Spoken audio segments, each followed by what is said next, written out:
پوشه محلی برای نگهداری فایل ها و برنامه ها می باشد که با نماد تصویری زرد رنگ نمایش داده می شود.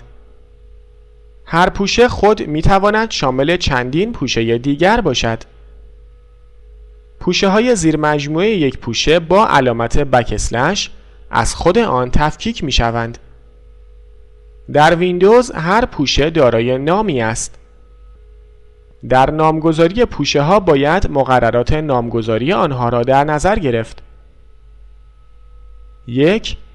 طول اسامی پوشه ها می تواند تا حداکثر 255 کاراکتر مجاز باشد که کاراکترهای غیر مجاز عبارتند از علامت بزرگتر، کوچکتر، کوتیشن، علامت سوال، ستاره، دو نقطه، اسلش و بک‌اسلش. 2. حروف بزرگ و کوچک متمایز در نظر گرفته می شوند. 3. اسامی فارسی برای نامگذاری پوشه ها مجاز است.